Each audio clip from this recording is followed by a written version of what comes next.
Benvenuti fratelli e sorelle di cammino e continuiamo questo sesto video tratto sempre dal primo volume di Svegliatevi figli miei, una raccolta fedele sulla vita e sugli insegnamenti della Santa Mata Amritananda Mahi.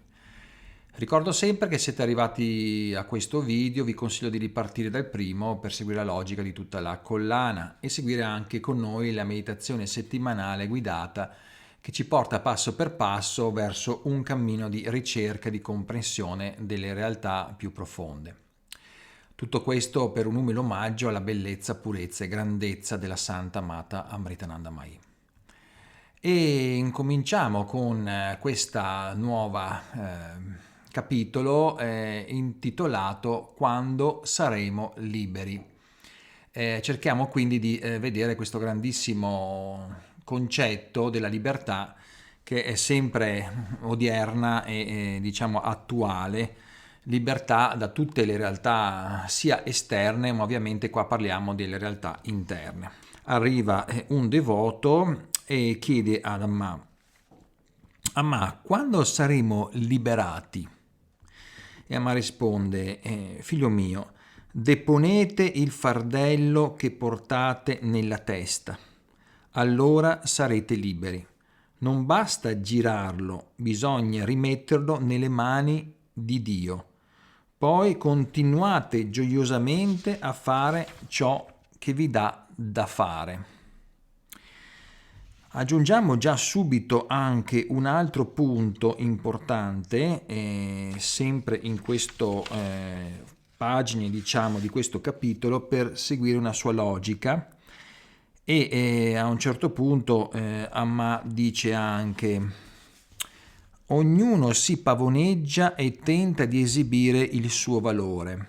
La noce di cocco pensa: grazie a me il piatto aveva sapore.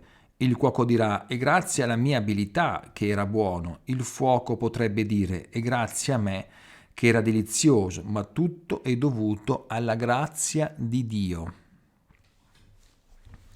Allora, prendiamo questi due primi punti e poi cerchiamo di vedere anche Amma come che pratica anche esegue, no? Perché arriviamo sempre alla fine per cercare di capire anche come muoverci rispetto a questi grandissimi principi. Quindi la condizione di fondo qua della domanda è appunto legata alla libertà.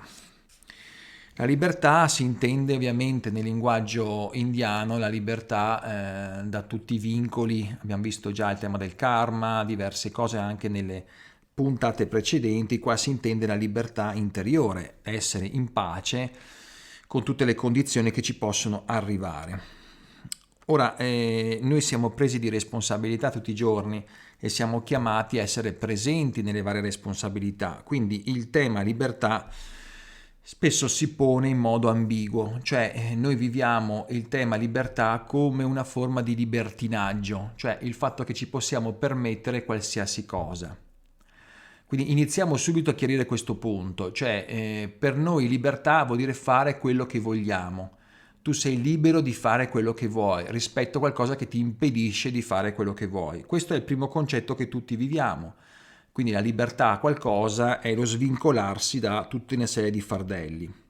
E diciamo ancora meglio, è proprio quell'atteggiamento che ognuno di noi ha vissuto anche da bambino, che proprio essere liberi è andare contro una realtà costituita, contro delle regole, contro delle forme, no? Fare un po' quello che vogliamo. Il senso della libertà quindi si compie nella nostra memoria, diremo così, proprio come un senso di essere anche in un certo senso non responsabili di tutto quello che ne può derivare dalle conseguenze di quello che facciamo.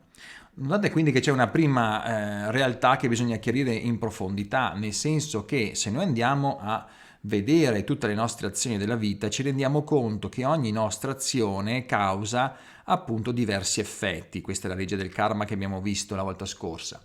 Bene, di questi effetti siamo noi responsabili che abbiamo lanciato quei sassi nel lago e quindi creiamo quelle onde. Siamo noi responsabili di quello che facciamo nelle nostre azioni quotidiane, le risposte che abbiamo.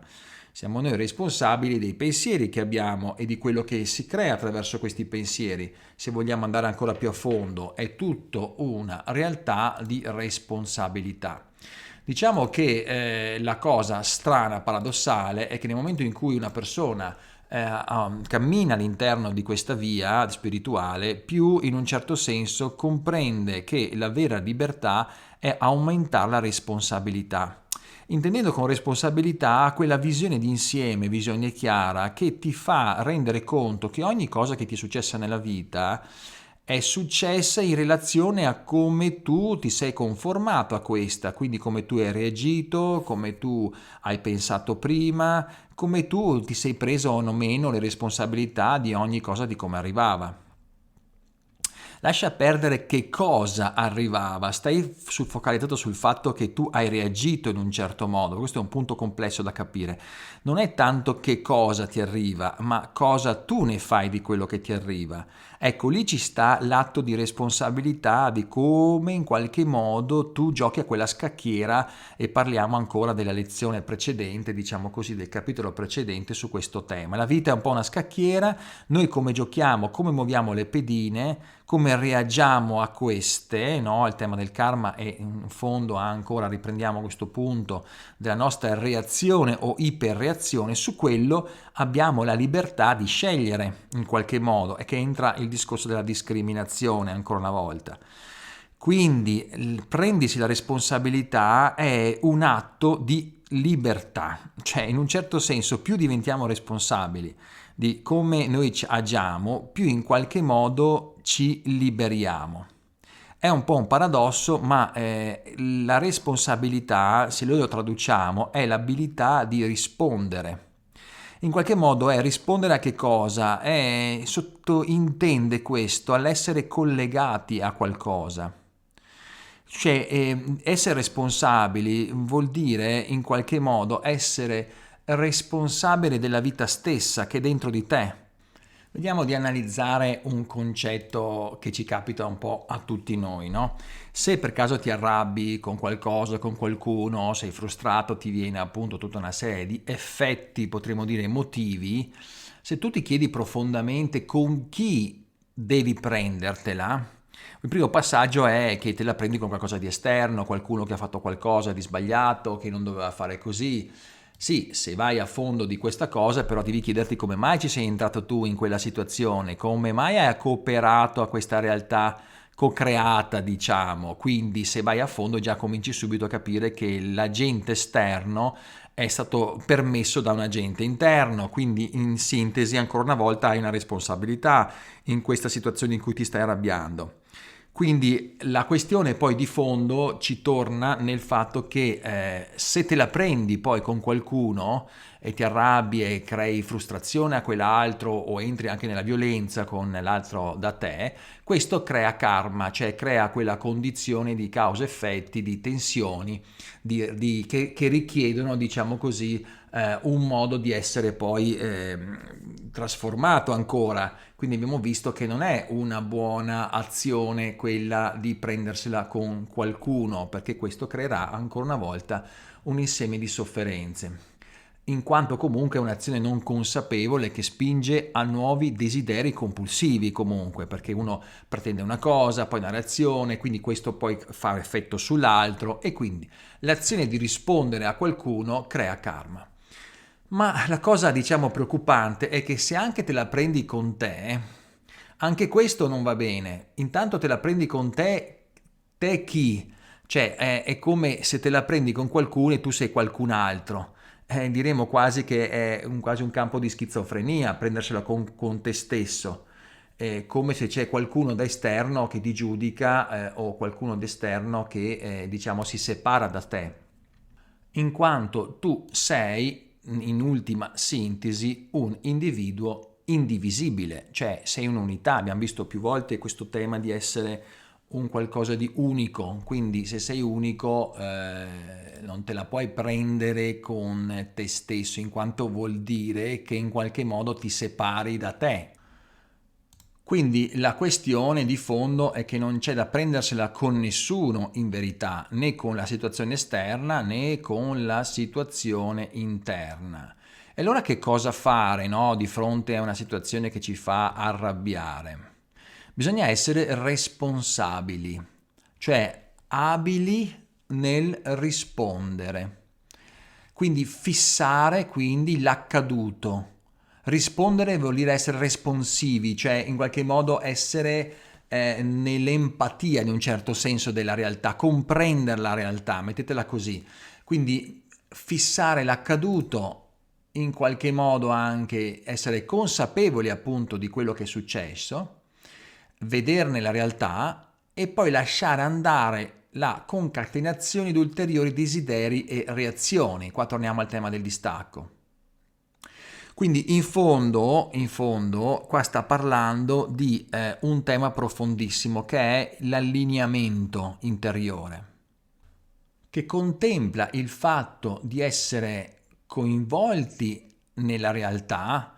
Questa è la chiave, diciamo, del processo naturale di rispondere della vita stessa, in quanto noi siamo collegati a tutto e bisogna esserne consapevoli di quello. Quindi rispondere, essere responsabili in modo consapevole. Essere questo è la scelta, è l'allineamento.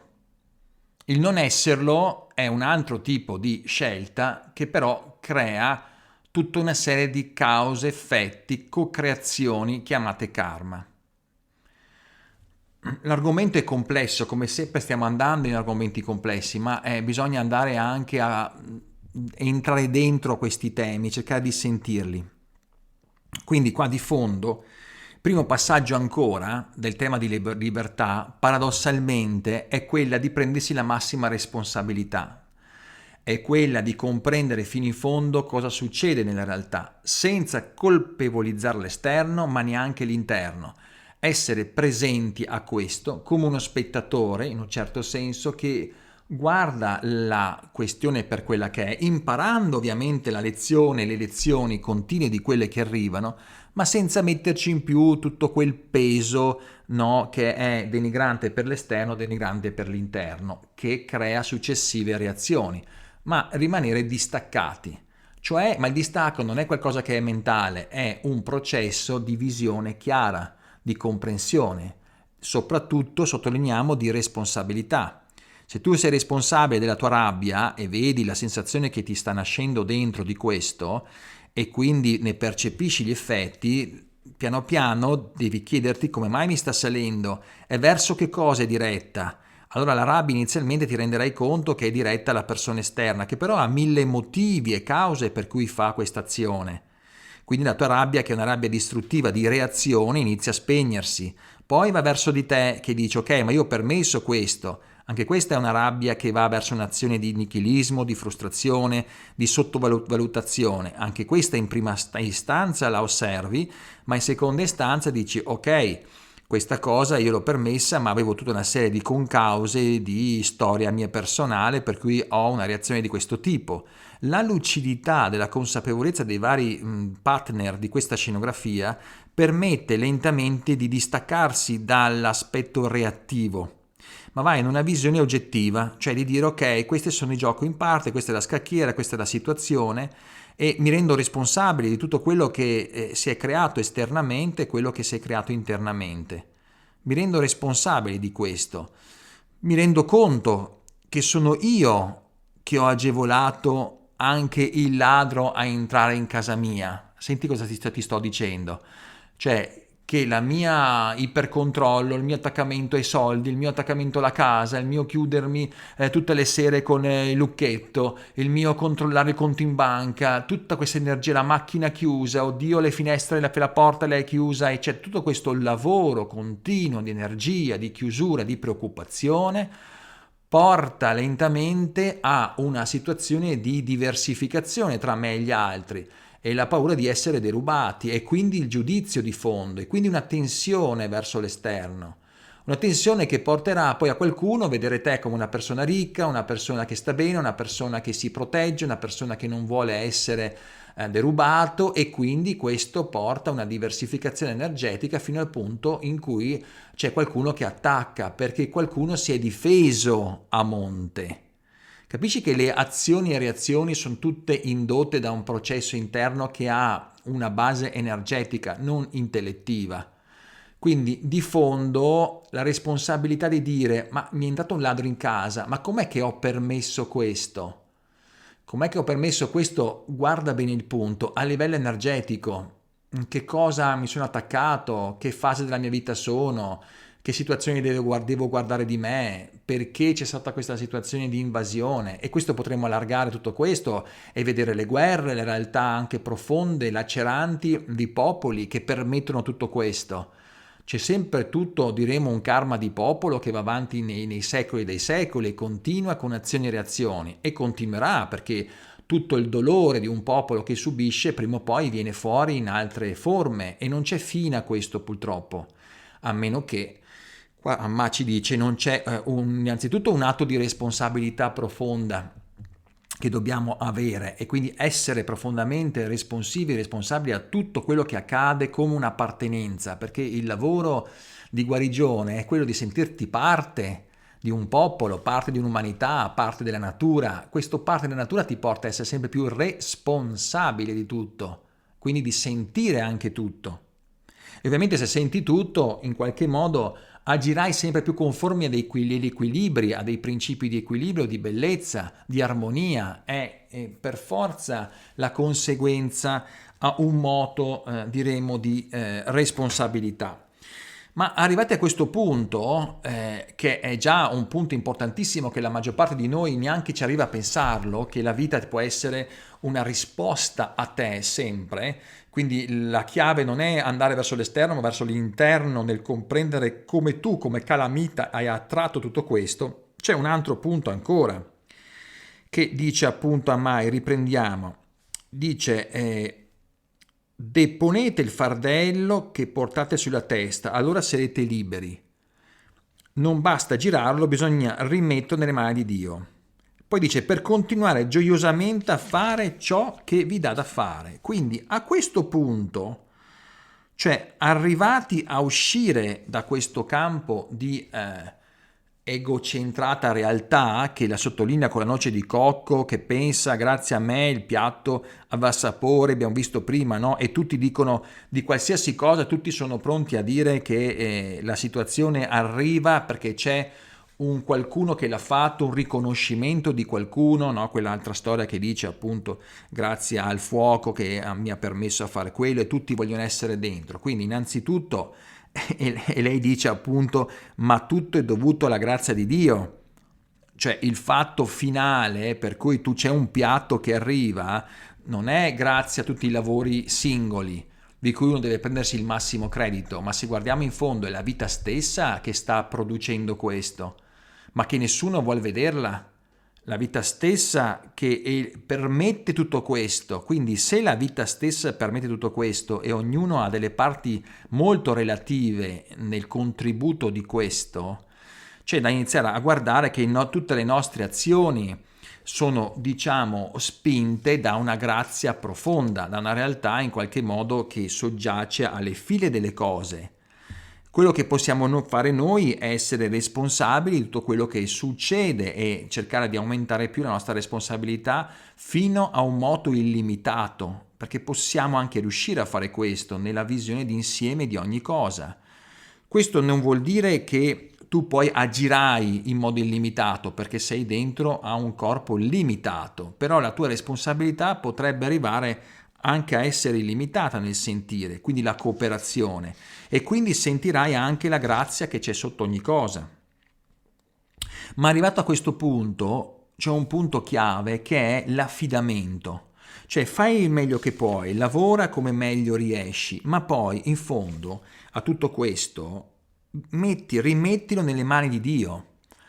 Cioè la libertà, oltre a essere responsabile, è a un certo punto, ve la dico così con questa scenografia, è come seminare in un campo e questo campo dopo che hai seminato, hai arato bene, l'hai concimato, e però devi aspettare dopo, devi aspettare che deve piovere, deve venire il clima bello, deve asciugarsi il terreno, deve arrivare il sole, cioè tu puoi fare fino a un certo punto, ma poi ci vuole la grazia del sole che porta a nutrire tutta questa parte di che tu hai fatto. Senza di questa il tuo campo sarà arido.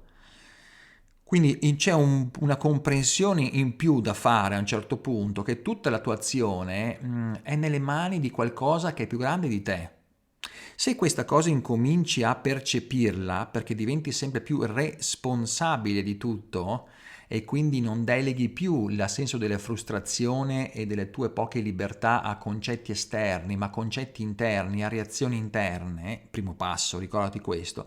Una seconda naturale moto è quello che dopo aver fatto il possibile, con un senso che lentamente viene di distacco in quanto comprendi che niente hai di tuo già dall'inizio, che abbiamo già detto questo nelle puntate precedenti, e a quel punto un terzo passo è che comprendi anche che in qualche modo gli eventi e le cause che succedono sono tutte legate a delle sinergie che tu non sei portato a poter rispondere o controllare. E il modo di essere libero internamente, di lasciare che sia, di lasciare che sia la realtà e tu sei quindi questo osservatore in tutto questo gioco di parti, è la chiave per entrare alla vera libertà. Cioè, paradossalmente, incatenandosi di più alla vita, nelle sue responsabilità, in modo però ampio, stiamo parlando, in una visione interna di co-creazione e quindi della presa di coscienza che però ti fa comprendere la vacuità delle cose, quindi lentamente ti distacchi da questo.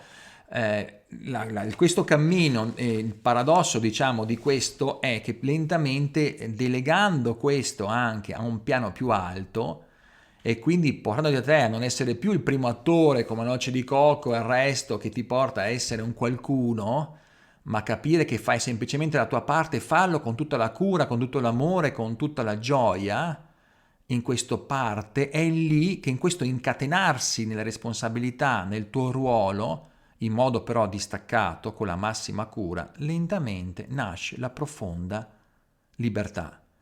La libertà è un moto di massima responsabilità, non è libertinaggio, perché quella non porta da nessuna parte, quella è semplicemente ricreare tante cause e effetti che ti porteranno ancora dolore, ancora sofferenza, perché comprendere la legge profonda della vita, che è un atto di comprensione profonda di responsabilità. E a questo punto, un po' facendo la tua parte, lasci tutto questo che possa prendersene cura una realtà più ampia, con quel distacco anche verso anche questa ultima parte più ampia, cioè non aspettandoti che possa piovere o venire il sole, semplicemente la tua parte l'hai fatta e vivi per quella, nella semplicità di quella, col suo giusto distanza anche da tutto questo interesse continuo di avere dei ritorni personali in ogni cosa.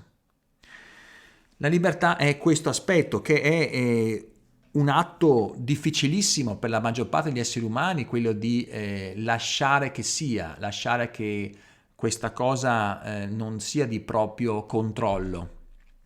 Ripeto, questo non vuol dire essere irresponsabili o lasciare che le cose vadano come devono andare e dice vabbè, certo ci pensa Dio, amen. Non stiamo parlando di quello. Ho anticipato tutto il tema della responsabilità come chiave iniziale, per poi una volta che arriviamo a sentirci corresponsabili di tutto, a quel punto possiamo affidarci, lasciare tutto questo anche a qualcosa di più grande in cui noi non possiamo interagire. Noi possiamo semplicemente mollare la presa. È un po' come essere attaccati a uno scoglio dentro un fiume che sta scorrendo e noi continuiamo a tenere e resistere con le nostre cose, con i nostri pensieri, con i nostri dogmi, con le nostre credenze, a tutta una serie di questioni. Questo ci crea un tantissimo sforzo e creerà tantissima sofferenza anche. Il punto chiave è comprendere i giochi di forze e poi a un certo punto aprire le braccia e lasciarsi scorrere all'interno del fiume, che ha i suoi movimenti, che ha le sue onde e ti porterà al mare. C'è una forza che soggiace, che ti sta spingendo in una direzione. Il punto è che devi affidarti e fidarti di questa direzione, pur responsabile di come stai nuotando in questo fiume, ma non andare controcorrente, ma non attaccarti a uno scoglio. O sì, puoi farlo per rafforzarti e per renderti conto di quanto è controproducente a un certo punto, perché dietro a questo c'è stato tutto un insegnamento. Ma vediamo a Ma come risponde, diciamo praticamente, cioè come si può Come si può riuscire in un certo senso ad affidarsi? E Amma risponde in un altro punto, Amma piange invocando Dio. Se tu invochi così, la tua vita sarà colmata. Cioè dice, guarda me che quando io prego e piango davanti a questa bellezza, cioè ho un atto di commozione, di amore. La mia focalizzazione massima è ringraziare, essere focalizzata in questo aspetto della realtà. Quindi intanto devozione, questo è uno degli aspetti della normale, naturale progressione, cioè la devozione intesa come una forma di ringraziamento, mettiamo così.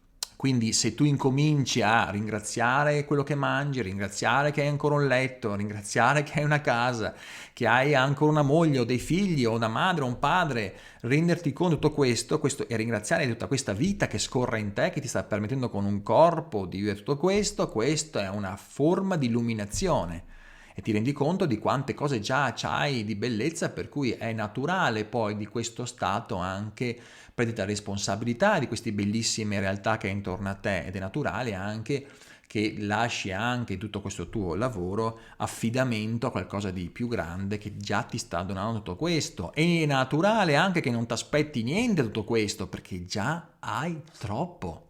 Senti questo punto, non ti aspetti niente perché già hai troppo. Se tu senti di avere tantissimo, di che cosa hai bisogno ancora di chiedere? Hai già tantissimo, quindi è naturale per i santi non sentire la necessità di chiedere, ma di essere una realtà pulsante di amore, anzi avere la necessità di amare come tu sei amato da tutto questo. Questa è una progressione, la responsabilità, la comprensione, tutta la sinergia che ti ritorna, a questo punto l'affidamento, il sentire di essere amati, il sentire di essere parte di qualcosa e a quel punto è il naturale processo anche tu di far parte di questa grande opera, se parliamo anche in modo alchimistico. Detto questo, c'è un altro punto che dice: le caratteristiche della grandezza sono l'umiltà, la semplicità, l'attitudine che io non sono niente. E con qua è un altro punto che conclude, diciamo, un altro verso. Quindi l'attitudine della grandezza è la semplicità, l'umiltà che io non sono niente, io so di non sapere. E perché tutte queste frasi che sembrano a noi il solito annientamento della personalità, che non ci piacciono per niente, perché noi vogliamo essere qualcuno, vogliamo avere un'identità, vogliamo avere uno scopo, vogliamo essere che lasciamo un segno alla vita, alla società o alle persone che ci sono intorno.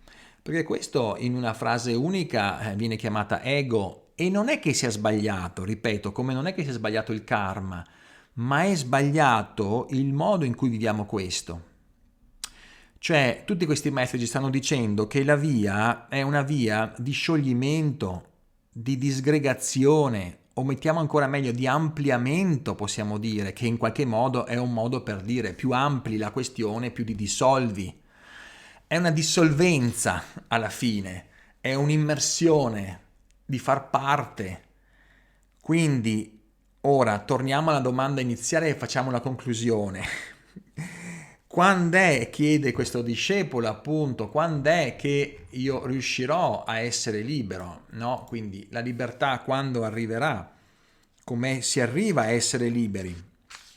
E qui purtroppo la risposta è sottile perché già la domanda di per sé è una domanda che non sta comprendendo il punto, perché la domanda di essere liberi vuol dire che c'è qualcosa che ti sta incatenando, vuol dire che c'è una situazione che stai soffrendo, che vuoi reagire, che vorresti contrapporti.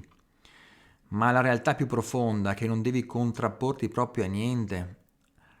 Non c'è mai un momento in cui sarai libero se stai cercando la libertà.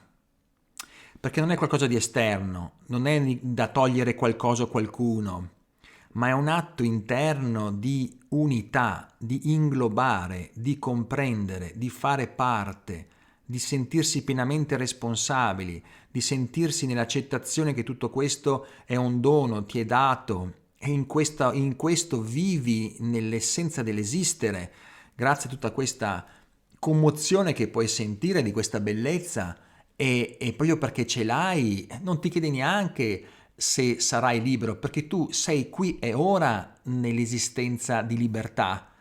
Puoi creare ogni cosa, sei copartecipe a ogni cosa, se la guardi fino in fondo sei tu il co-creatore e in qualche modo anche sei dentro un campo di grazia continua, che continua a pulsare in tutto quello che tu vivi, che tu sei, che ti viene donato, in tutte le sue forme di insegnamento.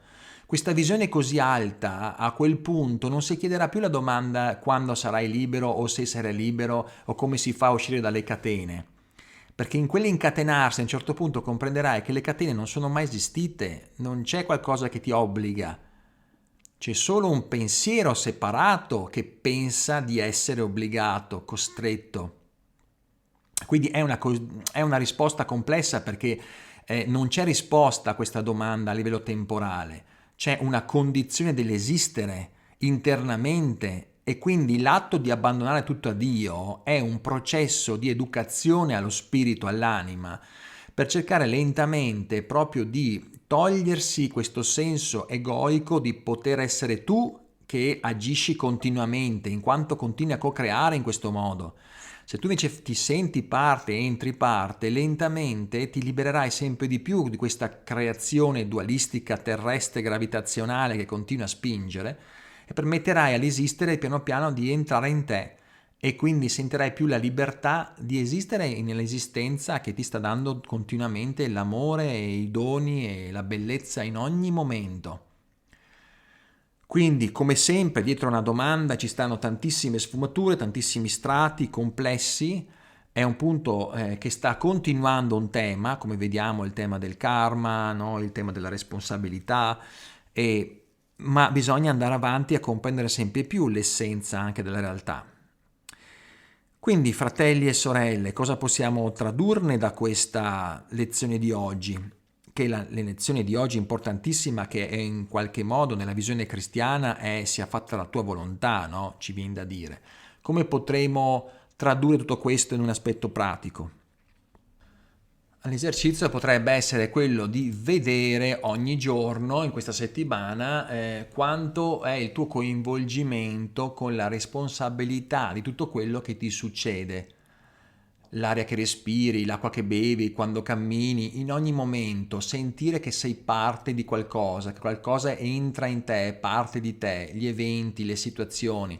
Sentirti coinvolto nella situazione. Coinvolto vuol dire essere responsabili, vuol dire essere empatici, vuol dire sentire che fai parte di. E scrivi questa esperienza sempre in questo diario di cosa hai sentito oggi, che hai sentito che sei stato parte di qualcosa. Il tuo movimento, per quanto sia piccolo, sta mobilitando l'intero universo.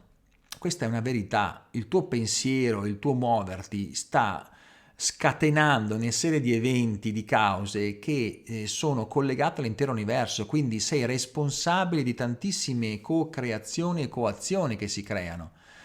Questo aumentalo però nei piccoli passaggi, vedendo quando hai sorriso a qualcuno, l'effetto che ha fatto, hai risposto in un certo modo, la responsabilità che hai nelle tue emozioni dentro di te, come le gestisci, inizia a osservare tutto questo moto di responsabilità. Allarga il campo e come allarghi il campo a un certo punto ricorda di aumentare quel senso di osservazione, quindi anche di stacco e lasciare che sia. A un certo punto fai il meglio che puoi, ma dedica tutto questo alla bellezza per la bellezza.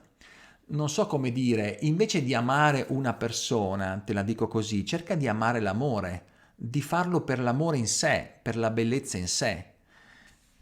E se hai un atto, diciamo anche te, che vuoi farlo più aggraziato, lo fai per la bellezza dell'atto in sé. Non è perché è un ritorno, ma è per l'atto in sé. Questo vuol dire in qualche modo amare Dio, vuol dire in qualche modo farlo per la bellezza, per qualcosa di più grande, che è la vita stessa, che già ha una bellezza e ha un dono intrinseco. Quindi sposta la focalizzazione da te verso qualcosa di più grande, dedicalo alla cosa più bella che senti, per la cosa in se stessa. Questo atto ti porterà lentamente da un'uscita della compressione di catene, di essere schiacciato, a una versione di libertà interiore sempre maggiore. perché non c'è nessuno che ti può attaccare a quel punto, non c'è un ritorno, non c'è un responso, non c'è qualcosa, un prezzo da pagare se tu lo fai per la bellezza in sé, lo fai per onorare la vita in se stessa. Quindi riprendere anche un po' nella giornata momenti ritualistici, momenti anche di piccole cerimonie, che diventi la tua vita una piccola cerimonia, piccoli momenti anche di ringraziamento. Prova a vedere questo. Quindi questo è l'esercizio per oggi e per questa settimana. E aumenta la consapevolezza in questo modo, ma l'affidamento viene per visione chiara, viene per ringraziamento, non è un atto, come posso dire, costrittivo, non è un dogma. Ecco, quindi stiamo su questo ascolto e fratelli e sorelle, come sempre, io vi ringrazio di cuore per avermi seguito fino a qui, questo percorso che anch'io stesso e un piccolo gruppo sta cominciando a, diciamo, a camminare insieme. Vi auguro benedizioni e protezioni da Allah e ci risentiamo settimana prossima. Buona settimana.